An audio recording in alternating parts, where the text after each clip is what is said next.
In the last few days, President Trump threatened to blow up 75 years of Western alliance over an island most Americans couldn't find on a map. On January 20th, he posted altered maps on Truth Social, showing Greenland as U.S. territory. On January 19th, he announced 25% tariffs on Europe unless they negotiate Greenland's sale.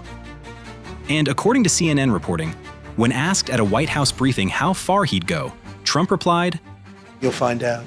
European leaders have condemned the move.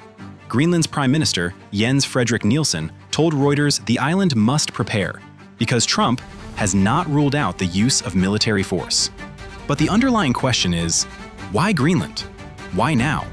And why is China already there? The answer reveals a competition for the Arctic that makes the South China Sea look like a warm-up. Let's examine the facts.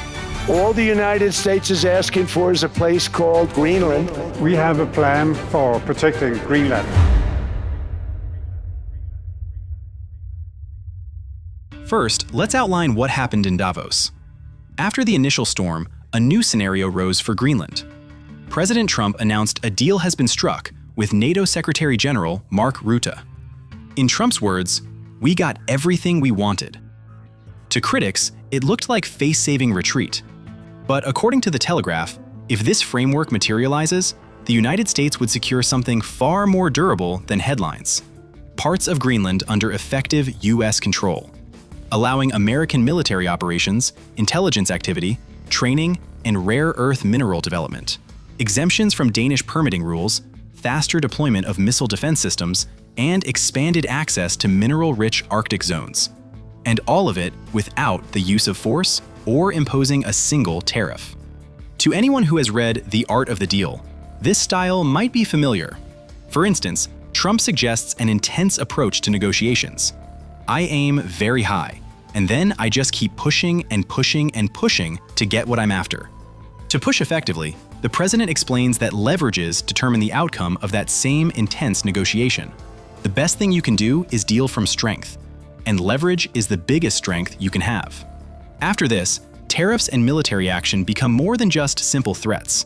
They become actual steps towards his interests. And what's the landscape of this strategy? Well, in the words of Secretary General Mark Rutte, Mr. Trump is very much focused on how we protect that huge Arctic region, where China and Russia are more and more active. What seemed like an inevitable crisis, pushed by what many saw as Trump's temper tantrum, may just have become a deal with tangible, clear military and economic benefits for the United States, just by using the same playbook he himself explained in his book.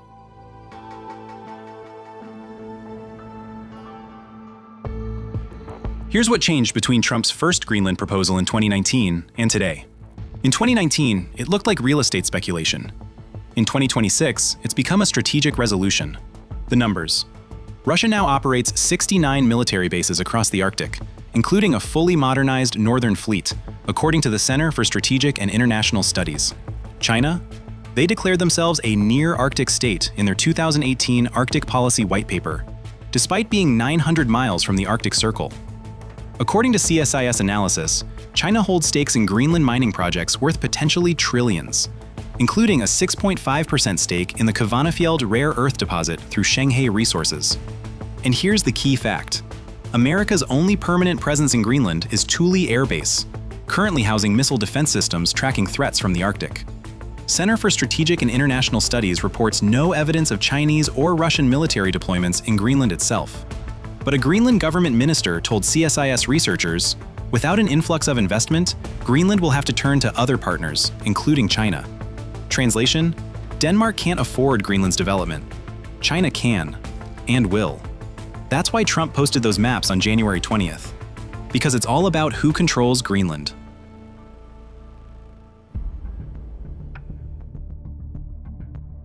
The United States was paying for virtually 100% of NATO. Before the deal framework was announced, Trump had doubled down on his position. He threatened 10% tariffs on 8 European nations starting February 1st, escalating to 25% by June unless Europe agrees to negotiate Greenland's sale. These announcements quickly hit markets. According to AP, Wall Street plunged. S&P 500 and Dow Jones too. But as soon as the tariff gun was put back on the hip, the European market rallied. According to IG, London markets rose 0.6%. STT OXX 600 gained 1%. Germany's DAX 40 rose 1.2%. Despite not releasing the terms of the Greenland framework, markets positively pivoted, legitimizing NATO and Trump's advances.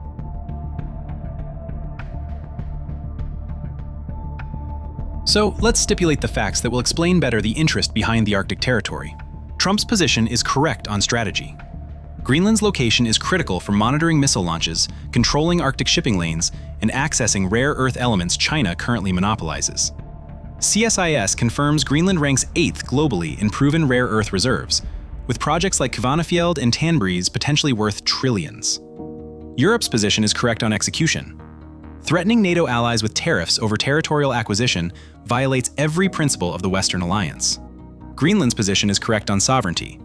Prime Minister Nielsen told Reuters, "Greenland belongs to the Greenlanders." 57,000 people shouldn't be traded like a real estate deal, regardless of the security arguments. But here's a crucial point. What happens if America does nothing? Because doing nothing is clearly a choice. According to the US Geological Survey and CSIS analysis, China controls 90% of global rare earth processing. They've built ports across the Indo-Pacific, and Greenland needs billions in development funding Denmark cannot provide. Geopolitical analyst Valina Chakarova posted on X, "The Arctic is no longer a frozen frontier. Greenland stands at the heart of global competition between the US, China, and Russia." So here's the actual choice. Does America compete for Arctic influence through diplomacy, investment, and alliance management? Or does it issue ultimatums, threaten allies, and hope Denmark blinks? Trump's betting on option 2. Europe's calling his bluff. Greenland's watching to see who can actually deliver. And China? They're patient. The timeline matters. The midterms are 9 months out, and according to CSIS, the Arctic's strategic importance grows with every passing year as sea ice recedes and new shipping lanes open.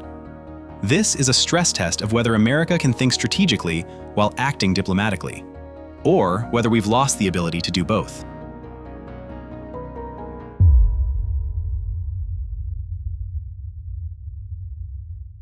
So what did the Greenland framework resolve?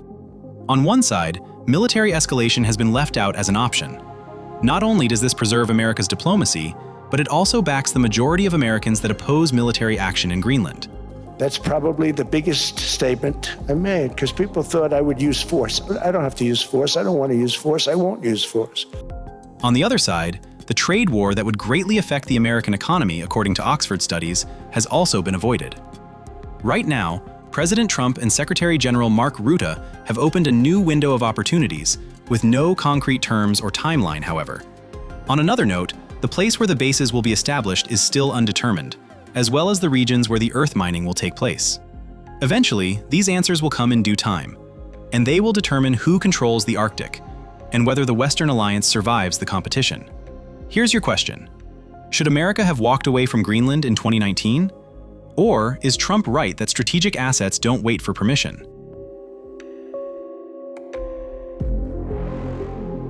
Comment below. And before you go, we have something for you. We're offering a free ebook called God Complex, where we expose America's censorship machine that threatens free speech. If this video made you think about how power actually works, who moves first, who controls strategic ground, and who sets the rules, our investigation is another story worth understanding. You can download the ebook for free scanning the QR code or using the link in the description. Don't forget to subscribe to Big Picture Originals, because the stories that shape geopolitics don't show up on your newsfeed until it's too late. We're tracking what happens next.